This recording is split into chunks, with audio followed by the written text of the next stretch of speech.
à vous, chers auditeurs. Je vais vous raconter, bien sûr, des histoires vraies, les songes de Don Bosco et aussi une apparition qui est peu connue en France, qui est peu connue, la Vierge de la Révélation. Oh, qu'est-ce que c'est encore? Eh bien, écoutez, et vous apprendrez. Voilà que Bruno, avec 3 de ses 3 enfants, va du côté des Trois Fontaines, pas loin de Saint-Paul, hors des murs. Là, comme vous le savez, au début de la chrétienté, Saint-Paul a été décapité 3 fois et sa tête a rebondi et là a sorti 3 sources. Et voilà que Bruno promène ses enfants dans une forêt d'eucalyptus, aussi. Voilà qu'il est en train de lire la Bible. Mais pourquoi lit-il la Bible? Les enfants vont jouer. Et pendant un moment, un petit temps, papa, on a perdu le ballon, peux-tu nous aider à chercher? Oh là là, ces gamins, jamais on pourra être tranquille. Alors ils cherchent. Vous êtes les enfants. Et Carlos, le petit, entre dans la grotte. Où tu es? Gianfranco, l'aîné, où tu es? Et la petite Isola avait cueilli des fleurs. Mais qu'est-ce que c'est que les enfants font dans cette grotte? Ils jouent à des jeux que je ne connais pas. Mais qu'est-ce qu'ils ont? Ils sont à genoux et disent: la belle dame, mais avez-vous fini? J'ai essayé de lever Isola, Carlos, et j'y arrivais pas, mais je dis: mais qu'est-ce que c'est que ça? Je perds les pinces. Il rentre dans cette grotte, mal famé. Lui aussi se met à genoux. Et là, apparaît une belle dame dans son visage. Oh, quelle beauté! Quelle beauté! À genoux. Et il voit qu'elle porte un voile vert, une ceinture rose, une robe blanche lumineuse, et tenant à sa poitrine un livre gris, et elle dit: je suis Notre-Dame de la Révélation. Je suis Notre-Dame de la Révélation. Et il vit en bas, sur une pierre de tuf, tout illuminé, et il voit un habit noir avec une croix brisée. Et là, elle lui parle: je suis dans le sein de la Trinité de Dieu. Je suis Notre-Dame de la Révélation.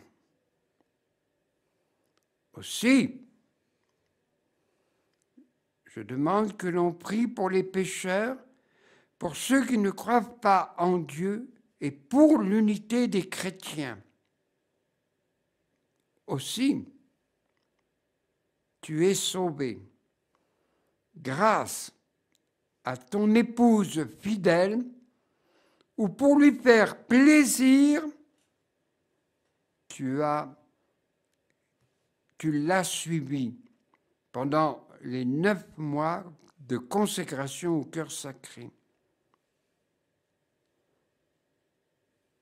Et pendant que la dame lui parlait, cette belle dame, il sentit une paix intérieure, tandis que ses enfants avaient le visage tout blanc, comme fut pour Bernadette, et il la voyait, il ne l'entendait pas, mais cependant, il voyait qu'elle bougeait ses lèvres. écoute, tu vas aller trouver un prêtre, mais tu prendras celui qui te dira « Ave Maria, je suis tout à bout ». Et elle disparut. Mais pourquoi a-t-elle été choisie? Oh! Le lieu est très significatif. Le grand persécuteur des chrétiens, Paul, et lui, il a eu une enfance bien malheureuse. Né au début du XXe siècle, vers les années 1903, son grand-père buvait, son père buvait à pas soif. Il tapait, eux aussi les enfants étaient tapés, c'est bien qu'il fit une fugue.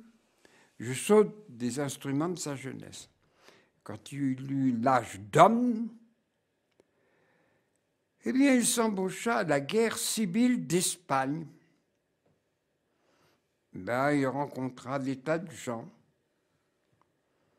Mais, comme il était protestant, à l'époque, ce n'était pas encore l'unité des protestants et catholiques. Et là, il a fait la guerre, on le menait ici, là, parce que la guerre civile d'Espagne, c'est une grande plaie, une grande épreuve. Et il revint dans son pays natal. Mais voilà qu'à Toledo, à 80 km de Madrid, pour vous situer, on vendait des armes. Et lui, il a acheté un joli poignard, parce qu'à Toledo, pour avoir des jolis poignards, il faut aller à Toledo. Bon, on fait comme on veut. Hein. Et il a pu inscrire « Pape, je te tuerai ». Bon. Et puis, il rentre dans la secte protestante, et là, il écrit des choses contre la révélation. La Vierge n'existe pas, le péché originel n'existe pas, l'Immaculée, la Vierge et tout, ça n'existe pas. Les sacrements, ça n'existe pas. Le pape, c'est lui qui finance les guerres. Vraiment, et elle l'a choisi. Alors il a été retourné comme une crêpe. Et là, comme il faisait partie du Parti communiste, il dit « J'ai vu la... » Comme ils se sont moqués de lui, mais moqués. D'ailleurs, elle lui avait dit « Beaucoup ne te croiront pas. » Cependant, je rappelle, tu verras, tu demanderas un prêtre, mais il faudra qu'il te dise « Ave Maria, que voulez-vous » Et il voit plusieurs prêtres. « Je voudrais voir un prêtre. » Eh bien, venez. Mais ça a duré longtemps, peut-être 2 ou 3 ans. Il se décourageait, il dit, mais est-ce que j'ai des hallucinations? Et puis un jour, enfin, sans qu'il s'y attende, il voit le prêtre. Ave Maria, vous désirez? Ben, je désire parler à un prêtre. Allez à la sacristie, vous verrez ce prêtre, pour votre cas. Alors le bon Dieu ne manque pas d'humour. En effet, il voit ce prêtre, dont quelques années auparavant, il était conducteur de tramway, et il le jette par terre. Mais c'est vous? C'est vous? Et bien sûr, elle lui avait dit, il faut... Alors, il s'est soulagé, la conscience, comme on dit, il a reçu le pardon, mais il a eu des ennemis. Et c'est ce prêtre qui te fera voir le pape. Mais au Vatican, on n'entre pas comme ça. On entre facilement à RCM, mais au Vatican, on n'entre pas comme ça. Je vous ferai voir le pape. Au bout de 2 ans, le pape Pie XII l'a reçu et lui fait voir le poignard. Voilà, je voulais tuer le pape. Bien sûr, le pape Pie XII lui a pardonné. Et bien sûr, quand, après avoir eu cette vision aux Trois Fontaines, dans cette grotte, eh bien, les enfants, vous ne direz rien, dit Harry Bell. Maman, maman. Et en Italie, quand tu cries ou que tu vois, tout le monde veut savoir qu'est-ce qui se passe. Tout. On a bu la bière. Comment? Et le type, alors cette grotte était mal famée. Il y avait des prostitutions, il y avait tout. Et on a aménagé cet endroit pour que les pèlerins viennent visiter. Je rappelle, parce que comme c'est pas connu, je suis Notre-Dame de la Révélation. Qu'est-ce que ça veut dire? Ça veut dire l'ultime combat, le chant d'espérance, c'est le livre de l'Apocalypse. Le livre de l'Apocalypse. Et elle a demandé, compris pour les pécheurs, compris pour ceux qui ne croient pas en Dieu, et pour l'unité des chrétiens. Notre-Dame de la Révélation. Ce n'est pas une histoire inventée de mon imagination, c'est une histoire vraie. Aussi, c'était la fête de Don Bosco le 31 janvier. Je vais vous raconter des songes de Don Bosco. Ce Don Bosco a eu beaucoup de songes. Dieu lui parlait à travers les songes. Je fais une différence entre le rêve et le songe. Le rêve, c'est ce que tu as vu à la télé pour les enfants. Ça agit la nuit et vous vous demandez « Ah, mon fils, je ne sais pas ce qu'il a eu, il a crié, il a eu cauchemar. » Parce que l'enfant, comme nous-mêmes, mais l'enfant enregistre tout et ça repasse par des images et tout. Mais Don Bosco, non, comme Joseph et ses 11 frères, les songes. J'en raconte une, les Trois Blancheurs. En effet, vers les années 1868, Don Bosco raconte un songe devant 500 enfants. Oh, ça ne durait pas longtemps. 3 minutes ou pas. Il dit, voilà, j'ai vu un grand bateau qui essayait d'entrer dans le port. Mais il y avait une tempête terrible. Il y avait les assaillants qui voulaient tuer le pape. Et toutes ces barques qui environnaient, qui étaient autour de la grande barque du pape, ils essayaient d'attaquer et tout. Et le pape fut tué, et un autre vint aussitôt. Et là, il put rentrer à l'intérieur du port entre deux colonnes. Une colonne assez haute, l'Eucharistie, et une autre colonne, la Vierge Marie. Les enfants disent, mais qu'est-ce qu'il veut dire? Et le lendemain, Don Bosco a donné la signification de ce songe. Il a dit, l'Église, c'est ce que nous vivons actuellement, chez nous en Europe, c'est tout juste, mais ça va venir, vous inquiétez pas, prenons des forces.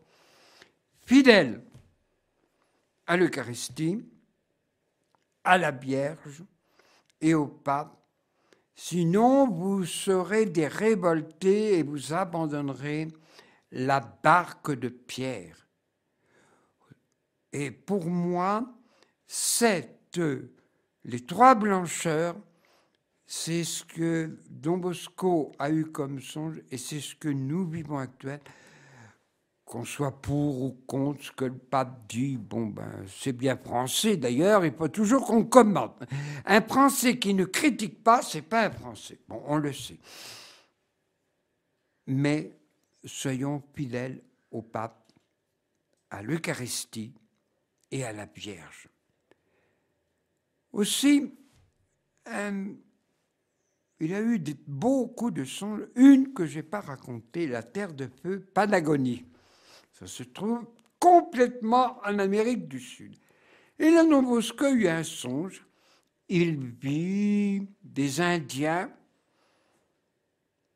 et aussi ces Indiens. Et comme ça est arrivé à Saint-Paul, un homme se présente dans mon songe et dit « Viens nous donner la révélation ». Et dans ce songe, il a vu le relief du terrain, les forêts, les rivières. Même il avait fait une conférence à Lyon quand il était venu à Paris. Mais il a été dans ce pays. Et son secrétaire lui dit, je vous assure qu'il n'a jamais été dans ce pays de Patagonie. Bosco, ces savants géographes me demandent si tu y as été. Si tu leur dis que j'ai eu ce songe, ils n'y croiront pas. Le temps leur parlera. Et Don Bosco avait envoyé de ses prêtres en Patagonie. Mais on pourrait vous en raconter des tas. Je vous raconte un fait. Il est passé à Marseille. Les saints, les bandits, tout le monde passe à Marseille. C'est reconnu. Et là, il y avait un fondateur d'enfants qui faisait des patronages. Il s'appelait Timon David. Et Don Bosco le rencontre. Et Don Bosco lui dit « Continuez, continuez, continuez !» Timon David, c'est peu connu dans notre région.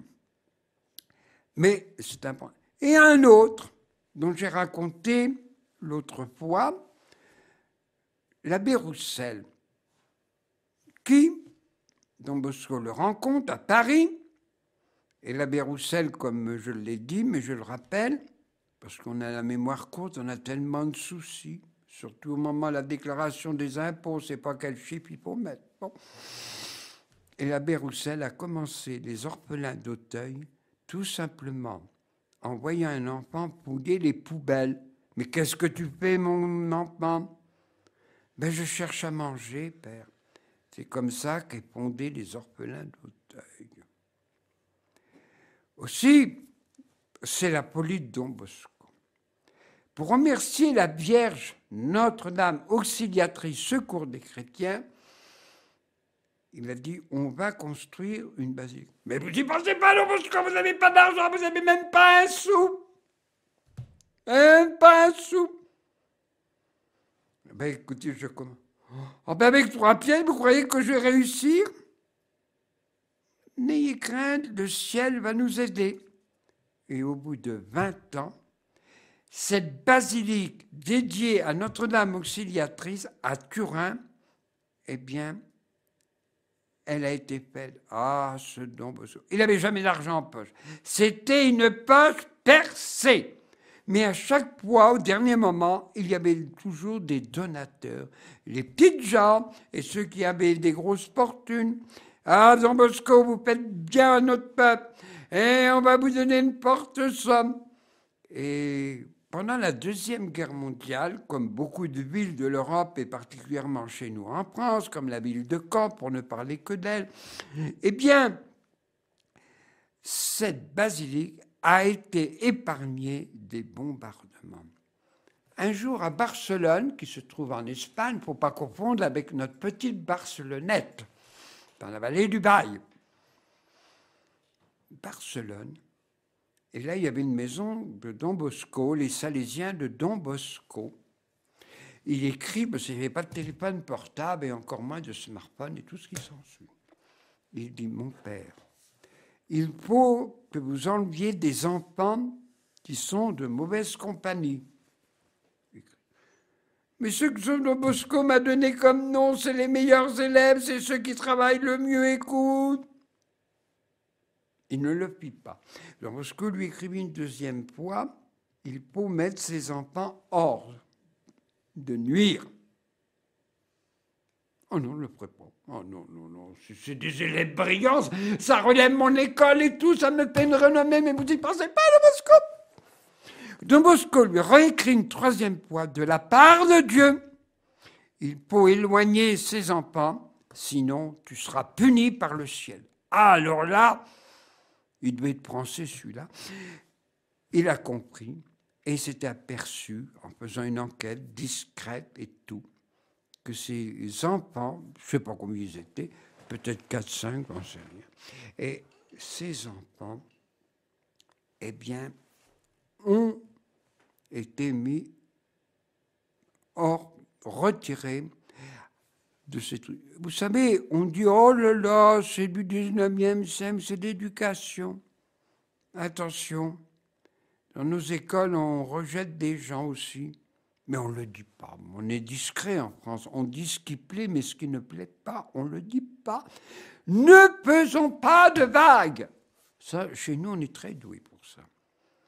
Aussi, le pape Pie IX, lorsque Jean-Paul II l'a béatifié, je me rappelle, on avait dit beaucoup de mal de lui. C'est français.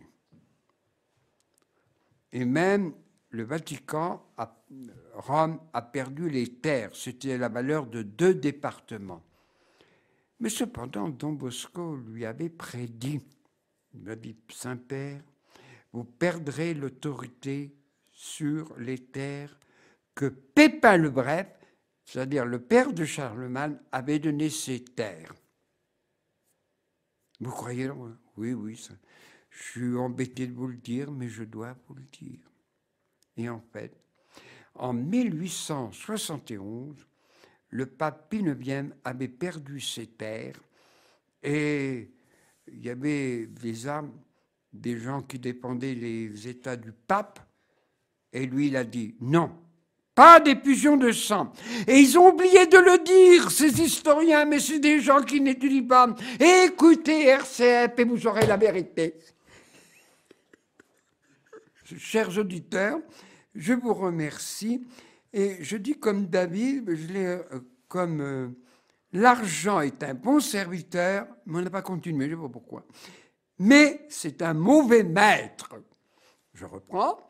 L'argent est un bon serviteur, mais un mauvais maître. Chers auditeurs, merci de me permettre de dire avec la spontanéité, et je salue à vous.